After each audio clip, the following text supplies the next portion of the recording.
ঘড়ির কাঁটায় বাজে ঠিক 12টা 1। আমরা রওনা দিলাম দার্জিলিংয়ের উদ্দেশ্যে। আজকে প্রথম যাব হচ্ছে শিটংয়ে গিয়ে আজকে রাতটা থাকবো, কালকেও শিটংয়েই থাকবো। তারপর চলে যাব হচ্ছে দার্জিলিং, তারপর সেখান থেকে সীমানা হয়ে তারপর বাড়ি যাওয়ার কথাটা এখনই বলছি না, আগে তো সবে যাত্রা শুরু হলো, তো একটু একটু করে আমরা এগিয়ে যাব।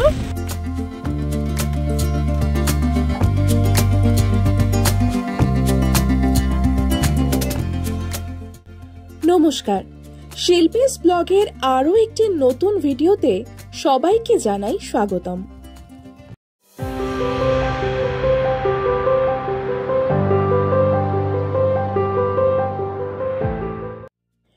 আগের এপিসোডে তোমরা দেখেছিলে শিয়ালদা থেকে এনজিপির ট্রেন জার্নির সম্পূর্ণ তথ্য।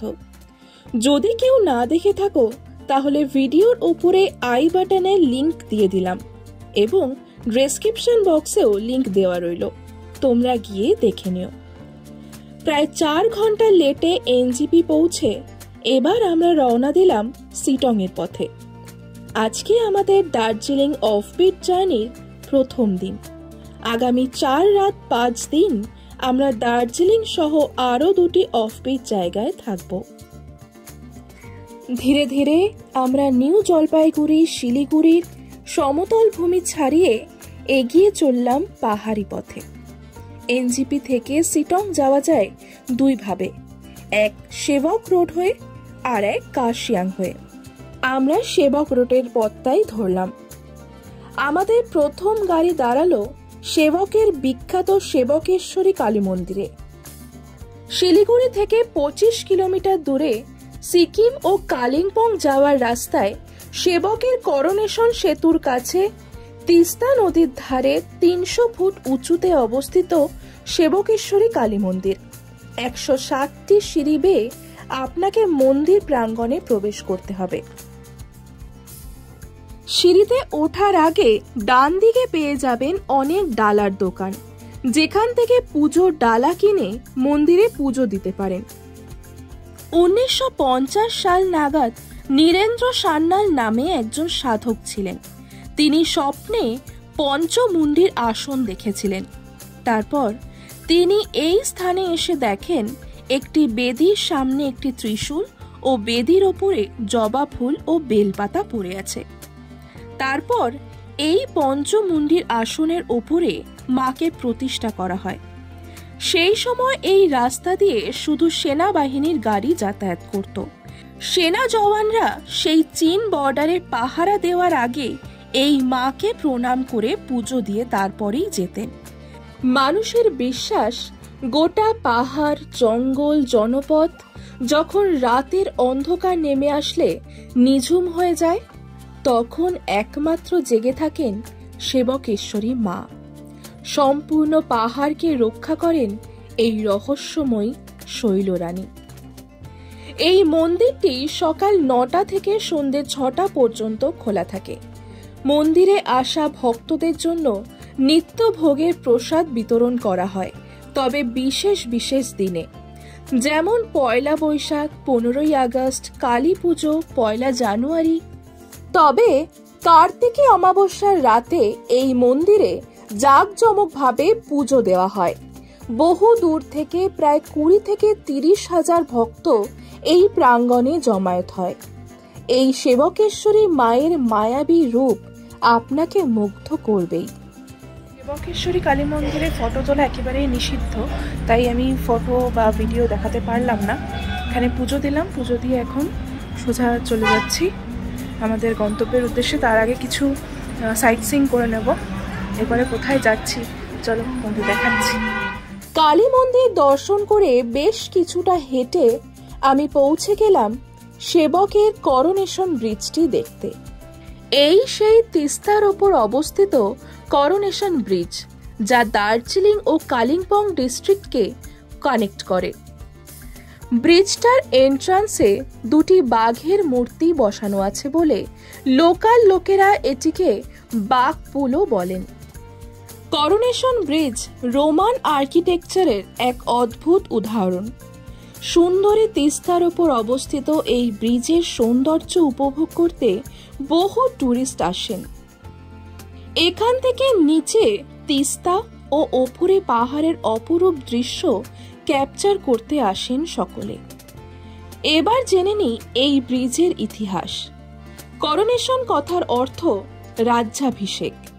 12ই মে 1937 সালে ব্রিটেনে কিং জর্জ VI এবং কুইন এলিজাবেথের রাজ্যাভিষেক হয় এবং এই রাজ্যাভিষেককে স্মরণীয় করে রাখার জন্য তখনকার বেঙ্গল গভর্নর এই ব্রিজটি তৈরি করেন এবং এর নামকরণ করা হয় করোনেশন ব্রিজ। এই ব্রিজটি কমপ্লিট হয়েছিল 1941-এ আর খরচ হয়েছিল প্রায় 6 লক্ষ টাকা।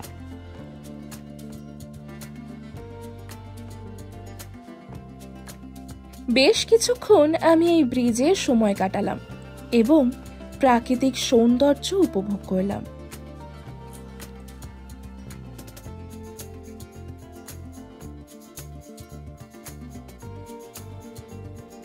এরপর আরো কিছুটা এগিয়ে ড্রাইভার দাদা গাড়ি থামালেন তিস্তার আরো একটি দারুণ ভিউ পয়েন্টে, যেখান থেকে তিস্তা এবং দূরে পাহাড়ের দৃশ্যটা দেখতে একদম আঁকা ছবির মতো লাগছিল।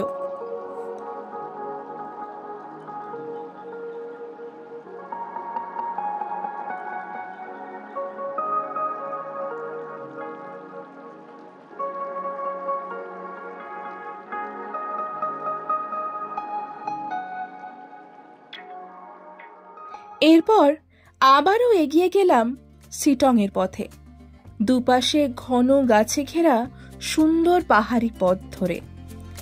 পাহাড়ের এই রেলিংটা যেন ভুলিয়ে দেয় পুরনো ফেলে আসা সমস্ত দুঃখ যন্ত্রণার কথা, শুধু নিজের সৌন্দর্যে মোহিত করে রাখে।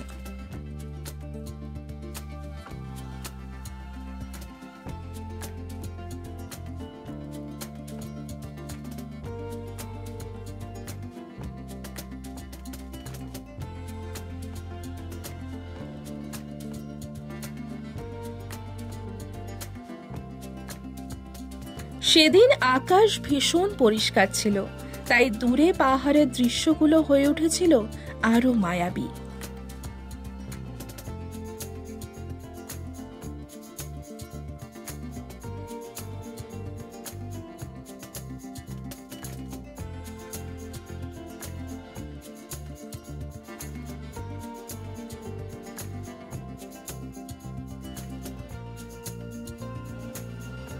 দেখতে দেখতে আমরা পৌঁছে গেলাম আমাদের পরবর্তী দর্শনীয় স্থান মংপুতে, রবীন্দ্র ভবনে।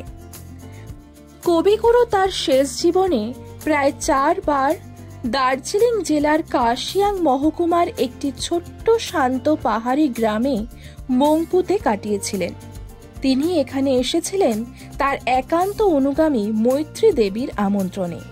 এই গ্রামটি বিখ্যাত সিনকোনা চাষের জন্য, কিন্তু বর্তমানে রবীন্দ্র স্মৃতি বিজড়িত রবীন্দ্র ভবন মংপুর মূল আকর্ষণ। এই ভবনে প্রবেশ করতে হলে টিকিট কেটে প্রবেশ করতে হয়। টিকিটের মূল্য জন প্রতি 25 টাকা। মনে রাখা দরকার, বৃহস্পতিবার এই রবীন্দ্র মিউজিয়াম বন্ধ থাকে। আমাদের সেদিন বড্ড দেরি হয়ে যাওয়ায় আমরা আর এখানে ঘুরে দেখার সময় পাইনি, কিন্তু আপনাদের বলবো আপনারা কিন্তু অবশ্যই ঘুরে আসবেন। পৌঁছে গেছি সিটং এর একটা হোমস্টেতে। আজকে আমরা এখানেই থাকবো, আজকে এবং কালকে দুদিনই আমরা এখানেই থাকবো। হোমস্টের বাইরে যে ভিউটা সেইটা আগে দেখাবো, দেখো।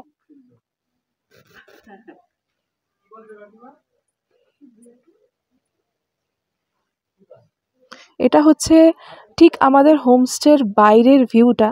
আমাদের জানলা দিয়েও এই ভিউটাই দেখা যায়। মানে কি যে মারাত্মক লাগছে সামনে থেকে, আমি বলে বোঝাতে পারবো না। সামনেটা বেশ একটু বাগান মতন করা আছে, বেশ সুন্দর।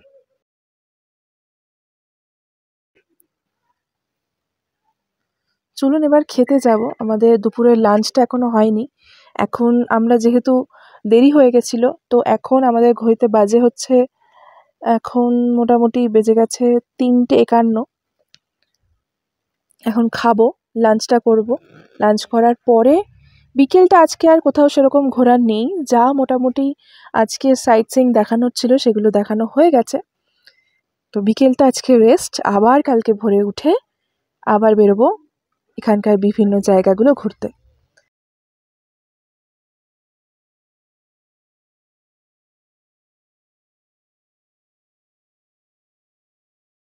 ফেলেছি, এটা স্কোয়াশ আছে, পাহাড়ের স্কোয়াশ, আর তার সাথে শাক আছে, ডাল আছে, আর সকালবেলার ডিম। এই হচ্ছে আমাদের সকালবেলার খাবার। আগে খেয়ে নিই, কারণ এতক্ষণ জার্নি করে এসে সকাল থেকে কিচ্ছু খাইনি। তো আগে খাওয়া দাওয়াটা সেরে নিই, তারপরে আবার কথা বলছি। পাহাড়ে গেলে মনের ভিতরের বাচ্চাপনাটা যেন বাইরে বেরিয়ে আসে আমার। পাহাড় আমার বড্ড প্রিয়।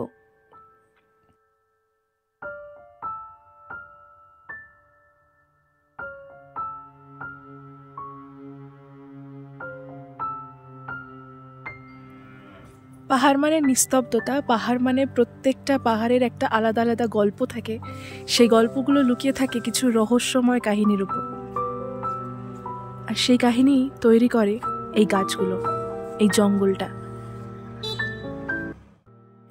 দেখতে দেখতে পাহাড়ের বুকে সেদিন সন্ধে নেমে এলো, আর তার সাথে সাথে শেষ হলো এই এপিসোডটা। নেক্সট পার্টে দেখাবো আমাদের সম্পূর্ণ হোমস্টে এবং বলবো কিভাবে আমরা এই 4 রাত 5 দিনের সম্পূর্ণ ট্যুরটা প্ল্যান করেছি। তার সাথে ঘুরে দেখাবো শিটংয়ের ভীষণ সুন্দর সুন্দর দর্শনীয় স্থানগুলি। তার জন্য আরেকটু অপেক্ষা করতে হবে। খুব শিগগিরই আসছে এর নেক্সট পার্ট। আজকের মতো টাটা। যাওয়ার আগে আমার ছোট্ট চ্যানেলটা সাবস্ক্রাইব করতে ভুলো না যেন, তাহলে এপিসোডগুলো আসলে সহজেই তোমরা দেখতে পাবে। ভিডিওটা ভালো লাগলে একটা লাইক আর কমেন্ট করে জানিও আমার ভিডিওতে আর কি কি ডিটেলস তোমরা চাও।